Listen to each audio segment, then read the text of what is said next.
doing a sequel. We're back by popular demand. So yeah, you guys loved it when I covered indie pilots, and at the end of that video, I said to drop some recommendations for a part 2, and you guys certainly delivered. So I combed through the comments and picked the pilots that were mentioned the most, or some that just sounded really interesting to check out. Now, if some of the pilots that were mentioned aren't in this video, I'm sorry, but there was a lot more to go through than I thought there would be. But yeah, let's start because we've got a lot to go through. So I think that out of any of the pilots that got recommended, Monkey Wrench was the most requested. Now, a bit of behind the scenes with the first video, I almost put Monkey Wrench in, but I had slowly been working on that script for nearly 2 months. And to be quite frank, I was just ready to start editing by that point and work on future videos. But yeah, Monkey Wrench is good, like really damn good. So Monkey Wrench, we follow these contractors, Shrikes and Beeb, going on these missions for money. Like, it's a simple as hell premise, but the show feels completely unique and different, and that's thanks to the characters. Shrike is a guy who just wants the highest pay, and is also my favorite and most relatable character. Because if I had to put up with that bird for 6 days in space, I would have just claimed the bounty on his head for peace and quiet. Also, I think it's cool that he's bilingual. I don't know, I just found that really interesting. Beebs is the level-headed person of the duo, who also happens to be the muscle of the group, who, if I'm being honest, I agreed more with Shrike in this episode, because I'm sorry if I found out the guy who was annoying as hell that I have to deal with for 6 days in a tin can in space, I would have claimed the bounty because it pays 10 times more than the current contract you two have. Also, the humor in this is really solid. There were a lot of good jokes. And Ricket, I love Ricket. But okay, let's talk about the animation because, my god, this one is just visually gorgeous. It looks like a super well-made comic brought to life with animation, which I'm pretty sure that was the style they were going for since it uses comic book panels in some of the shots. The fight scenes in this are super clean and fluid. The character designs look super unique and cool. Like, I think my favorite designs from this pilot is Tyneen. I'm sorry, I'm mispronouncing that character's name wrong. And Kara. Tyneen's design just has these super vibrant colors that just pop and look super clean. And I'm a sucker for a cool dinosaur design. Kara is just a very nice, sleek assassin design, but with a cat. I just love this pilot. It's on the same level of quality as the Lackadaisy pilot. Solid 9 out of 10. One of the pilots I included in the opening, but never talked about. But yeah, the pilot is pretty good. The pilot is pretty much just these street kids called Scraps finding this baby who they dub Maggot, trying to acquire food by putting this kid in the beauty pageant. That's it. And while the pilot is very simple in story, this one also happens to be one of the funnier pilots I've seen. It just has some of the weird, out-of-pocket humor I love from shows like The Amazing World of Gumball. I sold your parents. What? Like making the rich turn into zombies when they find out they're poor, or having Maggot turn into a biblically accurate angel and cast judgment on all of Ramshackle. God forbid you three reproduce. That just makes me laugh so damn hard. Now, I don't really have all that much to say about the characters, just because I feel the main goal of the pilot was just to try and make you laugh and get its message across, rather than get you invested in the trio as characters. I feel really my only major complaint is just that the beginning is kinda slow to start, but even then it doesn't really bother me because I enjoy the jokes in the beginning. Now for the art style, it looks like a mix of Flapjacks and something else that I'm really blanking on, but I want to say Chowder's art style. But the character designs are the standout for me because the main trio has very desaturated colors, emphasizing the point that they are poor, while the rich have a much more colorful palette, with their skin being white and their clothes being more vibrant colors. It's good. 8 out of 10.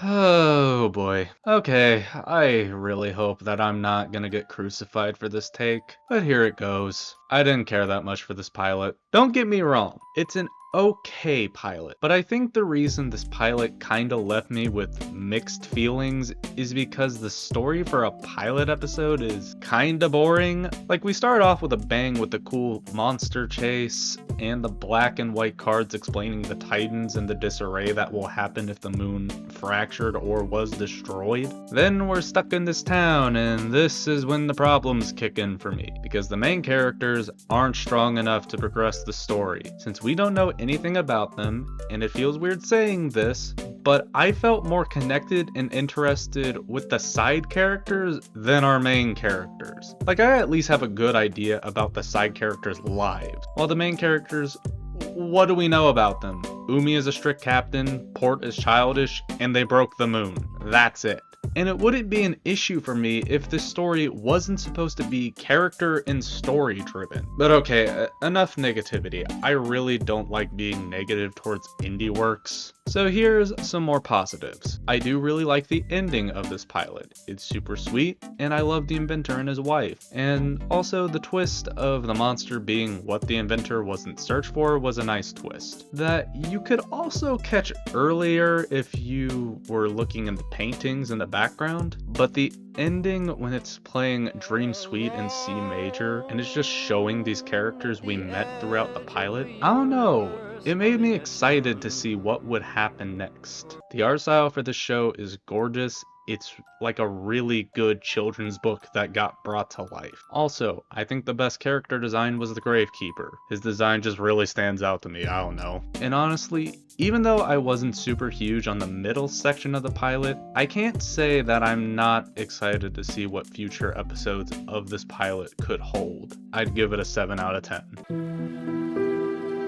I'm just gonna say it, I really love space movies and stories, so this one really scratched that itch for me. It's a super engaging story that just has so much mystery to it, and I love it. Atlas is a pretty good protagonist. She's smart, who's looking for more purpose in her life among the stars. The antagonist they introduce is super interesting, and I got really invested in his character because he's just a character surrounded in so much mystery. Like, what is going on with this planet? Why is there a feeding for it? Atmosphere is the companion to Atlas, and their dynamic is an enemy to friends thing, which is fine. It works well. But while the story is interesting, and I like the characters, the issues I have with it are more on the technical side. And that's the animation. Don't get me wrong, it looks really good, but there are some areas that look a little wonky or stiff, along with some of the voice acting being a little amateurish in some areas. It's good for the majority of the pilot, but there's definitely some takes that probably really needed another take or two. But minor issues aside, I want to talk about the character designs, because this pilot is one of the most visually unique ones, and they all look super good. I think my favorite from this pilot is Atmosphere. He looks like a Pokemon if it just evolved into becoming a super intelligent being. But yeah, I had a great time with this, and I look forward to more episodes. 8 out of 10. So I'm not sure how to rank this, considering it's only a minute and 30 seconds. I mean, it's good for what it is. It's a spooky month, and it's a 6 out of 10. I just don't know how you would rank or talk about something that's not even 2 minutes. And it's just them repeating the words spooky month with random gags. This felt more like a YouTube poop rather than something that's going to be turned into an actual animated series. Okay, this was an interesting one. This one follows this granddaughter and grandpa going around town and helping these souls of the dead move on into the afterlife. I like the premise of the show. It's definitely one of the more interesting ones I've heard. Although, when I got recommended this pilot and added it to the list, I was honestly expecting something super dark. Like, I don't know, when I hear something like The Dark Harvest, I kinda get the imagery of something super creepy. I really do enjoy the art style of the show. It looks like a fusion of Clone High and Samurai Jack, and only the good Clone High, not the trash they produced on HBO. I don't have that much to say about the characters. They're fine. The granddaughter is confused for most of this because her grandpa hit her up on a whim. The grandpa was just there to watch and tell her how to do the job. I do look forward to more stuff from this series because I do really feel this was just the teaser to something that could be really good with longer episodes. It's 7 out of 10 for me. This is literally just Property Brothers, but with the added twist of it being monsters and mythological, and I love it. I had a good time with this. The characters in this are really enjoyable. Molly is a very optimistic and hopeful protagonist. Her partner Cleveland is a strategic and more professional agent, and their goal is to just give this wizard his dream dungeon. It's a neat premise that you could do a lot with, considering you can choose from multiple different creatures and characters from tons of mythologies. But I'm gonna say one thing that just seemed really out of place, and that is the random song Molly sings to build the wizard his dream dungeon. Like, it kinda took me off guard for a second, and I was like, wait, is this a musical now? But yeah, I could see this premise being done pretty well with more episodes. 8 out of 10. Alright, so those were all the pilots I wanted to cover for part 2. Now, just because I think it would be fun, I want to show how all the pilots I've talked about from part 1 to now rank. Let's start from the worst to best. In 13th, I got Spooky Month. 12th, Port by the Sea. 11th, The Dark Harvest. 10th, Catching Up. 9th, The Amazing Digital Circus. 8th, Has Been Hotel. 7th, Dungeon Flippers. 6th, Atlas in the Stars. 5th, Ramshackle. 4th, Hell of a Boss. 3rd, Murder Drones. 2nd, Monkey Wrench. And in 1st, it's Lackadaisy. But yeah, those are my rankings and thoughts for these pilots, and my ranking for all of the pilots I've covered. But yeah, that's all from me. I hope you've enjoyed. Take care and peace.